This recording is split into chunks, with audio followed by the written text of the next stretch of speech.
All right, so get this. Today's deep dive is about leadership, Okay. but like with a twist. Okay. The book we're looking at is called The CEO's Office, Okay. and it's written by the CEO, right? And he insists that his real office, like the place where he really gets work done, is, wait for it, wherever he puts down his meditation cushion. It is easy to kind of get caught up on that image, Right. picturing a meditating CEO. Yeah. But, putting that aside for a second, what I think is really interesting here is this idea of grounding yourself, finding that sense of presence and stillness amidst, the chaos that we all experience as leaders. It's something that I think any leader in any context can relate to. Okay, so we're not saying like ditch all your board meetings and we're just going to have like group meditation sessions now. Well, not necessarily, no. I mean, this book, it's not really like just a guide to mindfulness or anything like that. Right. It's more about how you can take those maybe more what some might consider like quantum leadership approaches and really blend them with practical management techniques that we all know and use. So, think of it less about like, the actual meditation itself and more about this idea of how can you like find your center so that you can actually then better navigate the complexities of leading a team. Quantum leadership. I mean, I'll admit it sounds a little out there. Like, how do you actually, what's the connection between that and like leading a company? What's the connection? Well, I mean, think about it this way. Think about the contrast between classical and quantum physics, right? Yep. So classical physics, that's all about predictable laws, Right. Cause and effect, kind of like a well-oiled machine, Right. but maybe a little rigid. Mm-hmm. Whereas quantum physics, that acknowledges uncertainty. Right. It acknowledges interconnectedness. And, if you think about it, it's much more like, today's fast-paced business landscape. Right. Things are constantly changing. So like, I guess classical management is kind of like you're just trying to use spreadsheets to predict your company's future, whereas quantum management is like you need to bring in the human element. Exactly. Because, we can't predict everything. And frankly, it's those unexpected collaborations, those sudden market shifts, those things that we can't predict that often end up being the most impactful. Yeah. And actually this book uses a really fascinating analogy to kind of illustrate this point. They compare organizations to galaxies. Galaxies. Okay. All right. Now you've really got my attention. Okay, so think about it. Okay. Galaxies are dynamic. They have multiple kind of centers of gravity. Right. Areas of influence that are constantly shifting and evolving over time. And that's actually how the CEO views a modern organization. So not like a pyramid, it's more like... It's not a static pyramid. It's more dynamic. It's a dynamic system where leadership can actually emerge from different points, Right. depending on the situation, depending on the challenge at hand. Interesting. So it's not like you've got the one CEO star at the top and then everything else revolves around that. You've got these different kind of clusters of stars all working together. Exactly, yeah. And they're all, Almost like self-managing teams or something like that. Yeah, you're getting it, yeah. Yeah. He's basically saying that, in today's world, rigid hierarchies, they just can't keep up. Mm-hmm. You need a more agile structure, one that allows for adaptability, a free flow of information. Right. And that's actually where his approach to servant leadership comes in. Okay. He argues that it's not about, commanding from the top of the pyramid. It's about empowering those who are closest to the work. So that's where the meditation cushion comes in. Wow. He finds his center so that he can better serve his team. You could say that. Yeah. He actually took a very literal approach to this idea. He decided to move his office down to the factory floor. He actually worked on the factory floor. Wow. I can't picture too many CEOs trading their corner offices for a production line. Yeah. It might seem a little extreme. Yeah. But it was his way of staying connected to the heart of the operation. Mm-hmm. Really understanding the challenges that his employees were facing on a daily basis. That's definitely going above and beyond your typical, managing by wandering around kind of thing. Oh, absolutely. It sounds like he was really committed to this whole servant leadership idea, but how did that actually translate into empowering his employees? Did he just start handing out meditation cushions? Okay, I'm not sure I'm ready to set up shop on the factory floor, but I get the sentiment. Yeah. So how'd he go beyond just being present? How'd he actually empower his team? Did he hand out meditation cushions at the employee orientation? Not quite. No meditation cushions. Yeah.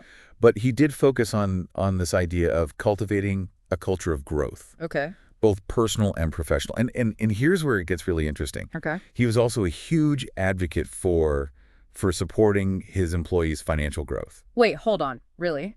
Most CEOs I've, heard of, they want their employees laser focused on company profits. Yeah. Not out-lunching side hustles. Right. Yeah, it seems counterintuitive, right? Yeah. But he actually encouraged his employees to explore their own ventures, Wow. even if they competed to some extent with the company. Wow.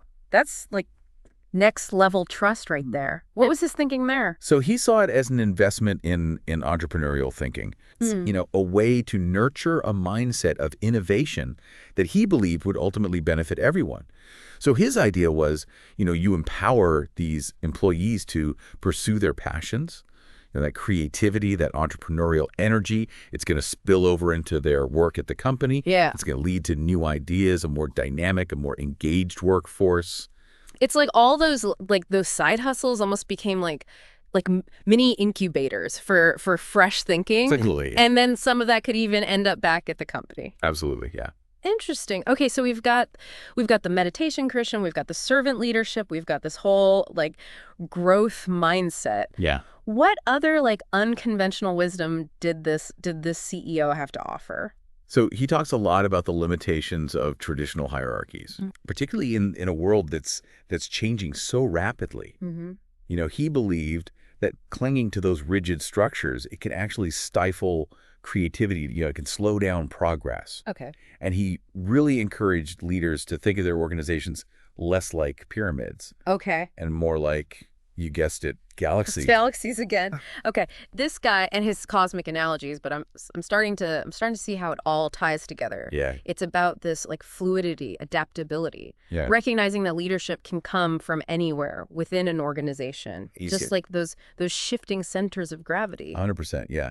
He believed that in today's world, in today's complex business landscape, this rigid top-down approach, it just can't keep up. It's not agile enough. Yeah. So he advocates for a more fluid structure, more decentralized, where teams have the autonomy to really organize themselves, make decisions, drive innovation. So it's about breaking down those traditional silos, encouraging cross-functional collaboration. Absolutely. He believed that by doing that, by creating an environment where information could flow freely across different levels and departments, you're creating the conditions for greater agility, greater innovation. You're able to respond to change much more effectively. That sounds great in theory, but did he actually put this into practice? I mean, I imagine it takes more than just telling people to think like a galaxy to break down years of ingrained hierarchy. He did. He actually implemented some pretty radical changes within his company. Like what? So, for example, they completely redesigned their office space. Yeah. They moved away from individual offices, cubicles, all of that, and they created these open, collaborative workspaces. Interesting. Designed to encourage interaction, teamwork. No more hiding behind closed doors when things get hectic. This is giving me a whole new perspective on open floor plans. Maybe even those team building exercises everybody loves to hate. Right. Yeah. Yeah. But it wasn't just about the physical space. Okay. He also implemented new communication strategies, right. New decision-making processes. Okay. That really emphasized transparency, collaboration, distributed leadership. For instance, they started having these regular company-wide meetings. Okay. Where employees at all levels could actually share their ideas and perspectives directly with the leadership team. Wow. That's a far cry from the traditional top-down model where, communication is usually limited to memos and annual reports. It sounds like he was really committed to creating a more inclusive and empowering work environment. He was. Yeah. And he didn't shy away from addressing the importance of mindset in all of this. Mm-hmm. He really believed that true transformation requires more than just structural changes.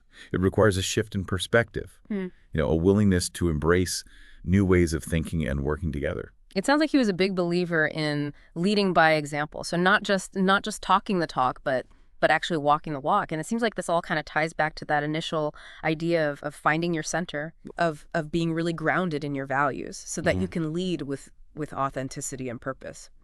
But I'm curious, how did he deal with the inevitable challenges, like the setbacks? Because, running a company, it's not always smooth sailing. That's a great question. And that actually leads us to another really important aspect of his leadership philosophy. He talks about moving away from what he calls the pathological model. Pathological model. Yeah. Okay. That sounds kind of ominous. Pathological model. Okay. That sounds kind of ominous. What's that all about? Yeah, so it's basically this term that he uses to describe this tendency that we have, I think, especially in like, work environments, to focus on the problems. Yeah.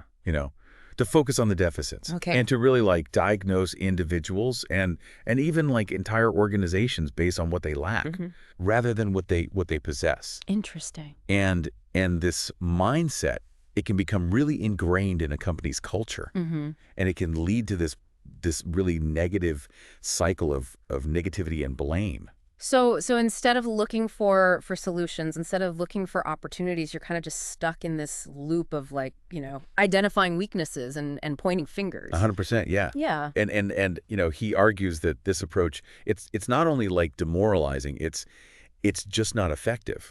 Like it doesn't actually help anyone. So he believes that to create an organization that's truly thriving, that's innovative, you need to shift that focus. You need to go from limitations to possibilities. Okay. You need to build a culture that celebrates strengths, that encourages people to take risks, and that views setbacks as opportunities for learning and growth. So it's kind of like taking that growth mindset that we were talking about earlier, but like applying it to the entire organization. So instead of like dwelling on the mistakes, you view those mistakes as like data points, like a chance to iterate and improve. Exactly. He gave this example of, in so many traditional work environments, people are terrified of making a mistake. Right. They don't want to mess up. Right. And so because of that, they end up not taking risks. They're afraid to share new ideas. Yeah, you don't want to rock the boat. Exactly. And that fear, it just stifles creativity. It stifles innovation. It becomes a self-fulfilling prophecy, right? The more you try to like avoid making mistakes, the less likely you are to discover those like breakthrough ideas. Exactly. And so what he challenges leaders to do is to create a culture where it's safe to fail. Okay. How do you do that though? Yeah. Because it's easy to say like don't be afraid to fail, but like in the real world there are consequences to making mistakes. Right. And he really emphasizes the importance of leading by example here. So, he shares stories about his own failures and how he learned from those failures and how they ultimately made him, a better leader. But he didn't stop there. He actually implemented, policies, specific practices within the company. Oh, interesting. To reinforce this idea of what they call psychological safety. So, one example is they started celebrating what they call good failures. Good failures. Yeah, so not just, sweeping mistakes under the rug, but actually, acknowledging them, talking about them openly. They encouraged a lot of really open and honest feedback. Okay. And they really tried to create as many opportunities as possible for employees to, share their ideas, even if they were a little out there, without, fear of judgment. So it's about creating a space where vulnerability is seen as a strength, 100%. Yeah. not a weakness, where people feel supported to take those risks, to try new things, and even if they don't succeed, they know that they're going to be, celebrated for the effort. Exactly. It really all comes back to this idea of recognizing our shared humanity. Yeah. Right? We're all human. Yeah. We all make mistakes. And creating a workplace where people feel valued, they feel respected, Yeah. and they feel empowered to, bring their full selves to work. This has been a really like insightful deep dive. So to wrap things up here, what's like one key takeaway you hope our listeners they walk away with today? I think for me, what really stuck out about this CEO's approach is this reminder that leadership, it's not about wielding power. Yeah. It's about empowering others. It's about, recognizing the potential, not just in yourself, but in the people around you. And sometimes that means, being willing to step off that traditional path, embrace a little bit of uncertainty, and trust that, even a meditation cushion can lead to some unexpected insights. I love that. And to our listeners, we hope this deep dive has sparked some new ideas for you about what it really means to lead with intention, with authenticity, and maybe even, a little bit of self-awareness, no matter your title, no matter your position. Well said. And that's our show for today.